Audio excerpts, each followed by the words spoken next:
dumako na ho tayo dito sa isa natin topic. No? Eto. Ayan na. Kagawaran ng katarungan. Naku, for immediate release. Yung kanina pong vlog natin, kaninang umaga, mga bossing, ibinlog po natin na nagre-recommenda na po ang NBI na kasuhan ang ating vice-presidente. Ayan daw po.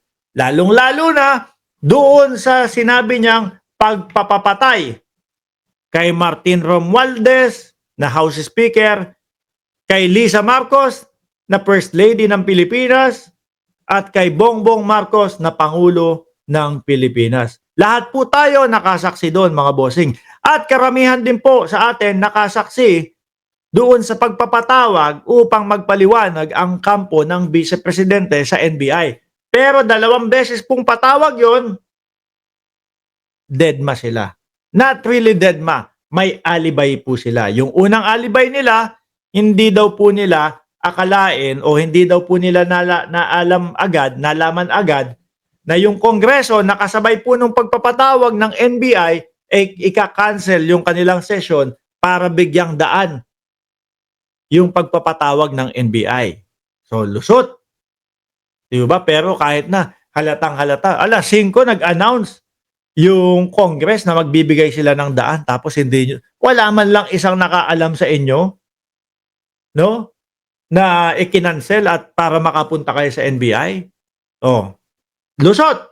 Yung pangalawa, may party daw po kasi na idadaos. Yun yung Thanksgiving party. So hindi na naman po nakapagpaliwanag. So ngayon, masisisi ba natin ng NBI?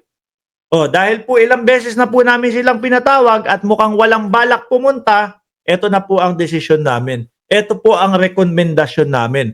Kung ano po yung mga narinig namin, base po doon sa mga ipinasang ebidensya, dito po kami babase. Paano mo pagbabasihan yung sasabihin ng vice-presidente? Ano pagbabasihan mo sa kanila? Wala. Kasi lagi silang umiiwas. Di ba? Ganun po talaga ang magiging hatol. Ang rekomendasyon nila, kasuhan na nga po ang vice-presidente. Ngayon, basahin natin ang press statement po ng Department of Justice. Sabi dito, the Department of Justice received today the NBI investigation complaint before the National Prosecution Service against the Vice President Sara Duterte blah blah blah, recommending the filing of charges of inciting to sedition under Article 142 of the Revised Penal Code and grave threat under Article 282. Para ho sa akin, mga bossing, parang yung grave threat, parang napakababaho. No? Parang dapat, kasi national security po yun, mga bossing. Presidente po natin yun. Di ba? Presidente natin, yung pinagbantaan, mga kababayan. Hindi po yung Mark Ramos lang, hindi po yung kapag ka nawala po ang ating presidente, ano ang posibleng mangyari sa ating bansa? Di ho ba? Mga bossing? Oh, anyway, yan yung rekomendasyon nila. Oh, sabi, with the filing of the complaint, the case will not undergo evaluation and preliminary investigation before the NPS.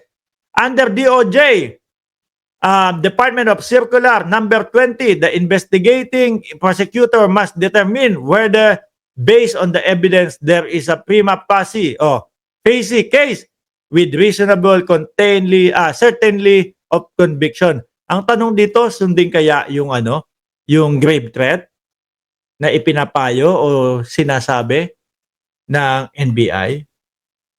Or baka maisip nila na naku, kulang to.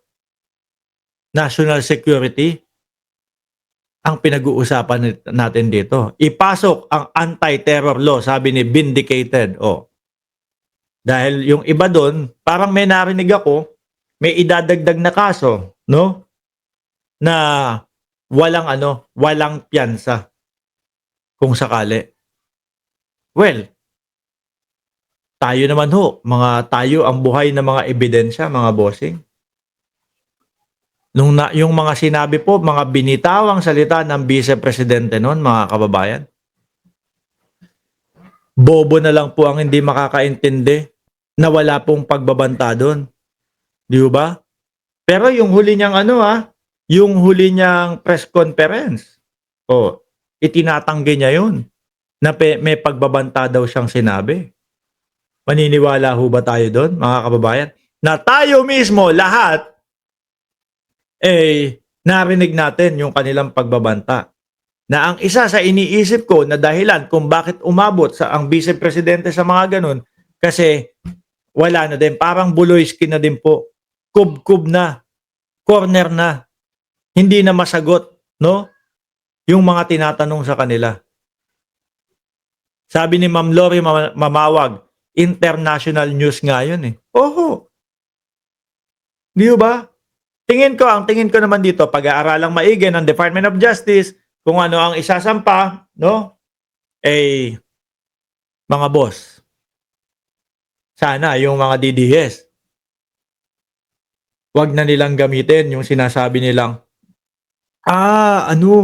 pinupolitika lang ang ating vice presidente kasi mananalo at malakas sa 2028. Diyos ko po Lord. Tayo, miski kayo mga DDS, ewan ko na lang po kung ano pang pagkukunwari ang papaniwalaan nyo sa inyong sarili.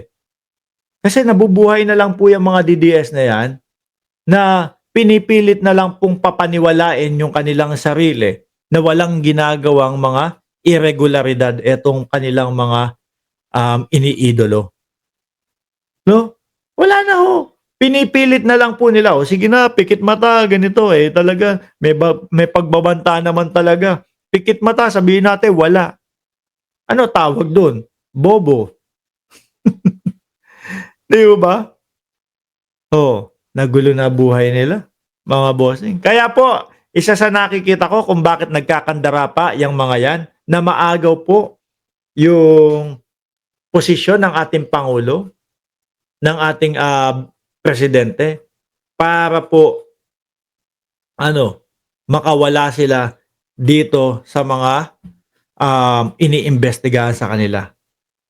Para po maputol na yung mga pag-iimbestiga sa kanila, mga kababayan. Baka para na din makalabas si Buloyski. Di ba? Sabi ni JC Moss, Mark Ramos, may lumabas na link live ni Duterte kausap mga Chinese. Dahil po may lumabas na ganyan, titignan na po natin yan. Magpapaalam na po ako. Maraming salamat and God bless po sa ating lahat, mga boss, chief, amo, sir, madam.